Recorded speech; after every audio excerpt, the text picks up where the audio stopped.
And staying in the Middle East, the Yemen-based Houthis claim to launch their third attack on American warships in 48 hours despite retaliatory strikes by the United States. The Iran-backed group said it targeted the USS Harry S. Truman aircraft carrier with drones and missiles in the Red Sea. The group says it will continue to target U.S. warships in the region until American and Israeli aggression against Yemen stops.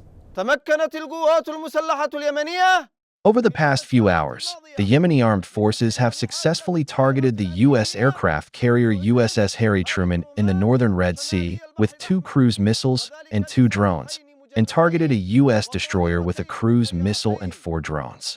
The targeting of the aircraft carrier is the third in the past 48 hours. The Yemeni armed forces affirm that they will not cease targeting all hostile targets in the Red Sea and the Arabian Sea until the aggression against our country stops. They are prepared, relying on Allah, to confront any American or Israeli escalation in the coming hours and days. Meanwhile, President Donald Trump warned that he will hold Iran responsible for any future attacks by the Houthis. And in a post on his social media platform Truth Social, the commander-in-chief said, quote, "Every shot fired by the Houthis will be looked upon from this point forward as being a shot fired from the weapons and leadership of Iran, and Iran will be held responsible and suffer the consequences, and those consequences will be dire," end quote. President Donald Trump added that Iran has been arming the Houthis with highly sophisticated military equipment and intelligence, which it uses to attack foreign vessels in the Red Sea. Now, in response, Houthi rebels rallied thousands of protesters across Yemen on Monday.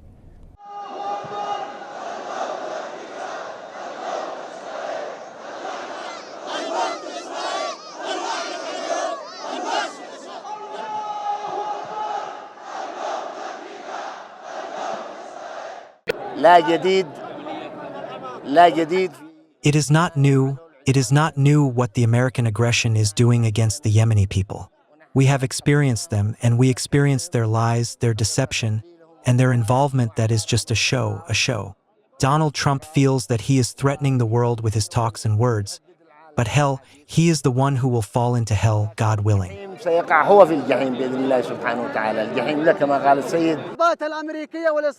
airstrikes that came from the enemies of God, the United States and Israel, were on homes and residential neighborhoods that have nothing to do with our facilities. Secondly, if they struck what they struck, they would only strike the oppressed and the destroyed.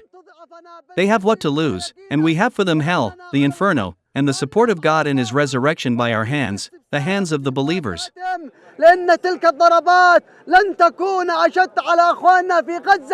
Meanwhile, in a letter to the United Nations, Iran criticized President Trump for making quote-unquote belligerent statements. Tehran also accused Washington of unlawfully justifying war crimes against Yemen.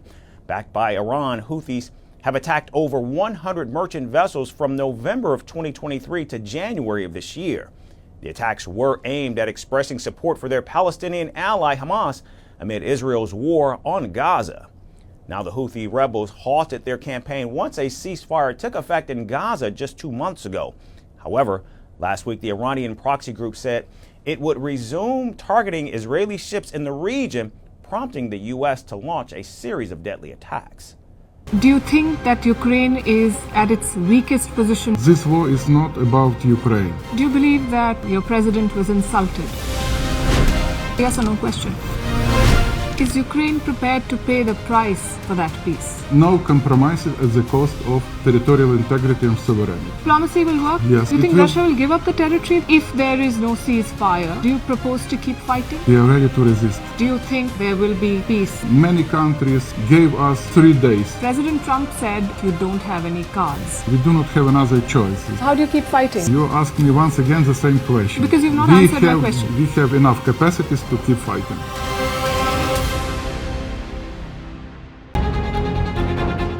Firstpost brings you the Ideas Pod at the Raisina Dialogue 2025, the largest gathering of global policymakers, thought leaders, and innovators, now on the fastest growing international news platform. Big ideas, big debates, big impact. Only at the Ideas Pod. Raisina Shield. Firstpost gives you front row access to the conversations that matter most. The Ideas Pod. Raisina Dialogue 2025 on Firstpost. From March 17th to March 19th.